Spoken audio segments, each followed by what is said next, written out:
I was involved after the cultural walkthroughs, actually taking over for the emergency room social worker who was off on a leave.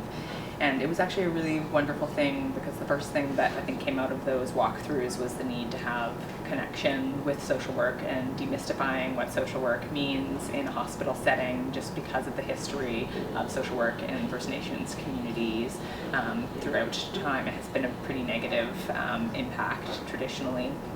And so when I was brought on, one of the first things that I did as part of my training was to actually go out to the Splatson First Nations band and meet with the healthcare workers and to connect with some of the community members themselves.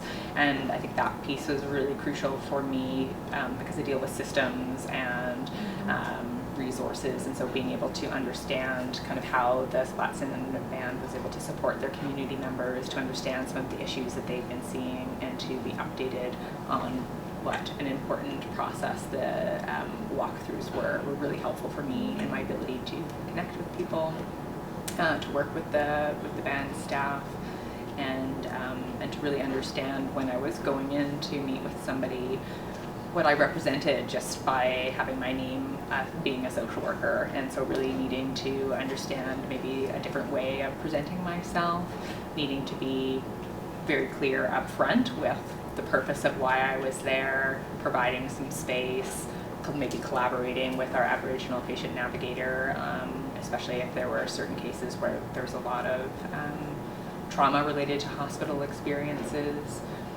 So yeah, it was kind of really understanding that that piece around demystifying what social work was and how we could work together in the hospital. And how has it impacted your practice now? So answer that by restating your question. So it's influenced my practice now by. Okay. So. It's okay. When we could cut and paste this, it's fine. But just when you're working with a First Nations client, what is different in your approach?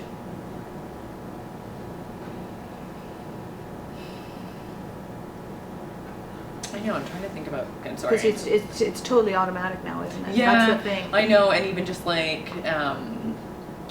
so what is different?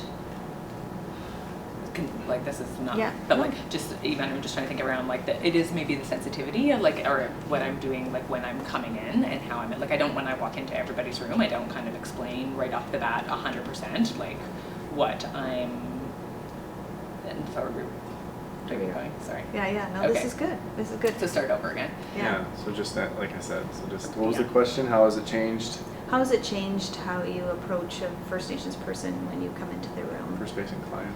First Nations client when you come into the room. So this intervention has changed the way that I interact with a First Nations client when I come into the room. I think first off by my immediate response in the way I explain my role, the way I introduce myself. So having more sensitivity, more awareness of the fact that I might be symbolizing a pretty traumatic past experience, or that there's a lot of cultural history associated with my role, and so just being really clear with family and with patients when I come in the room about why I'm there, what my role is as a medical social worker, that I'm an advocate, how I can help them right away. Perfect. Good, anything else? That's perfect. Okay. Awesome, thanks, Adrian. That's perfect. Next Thank person. you. Yeah. Thank No you problem. so much. Yeah, no problem. It was good to see you. I haven't seen you for a while. I know. I haven't had to chat with you. I know. Isn't that nice? Who's next? No, I just talked about they want me to talk about like demystifying social work, and were you there for that first part? So no, I just kind of said that.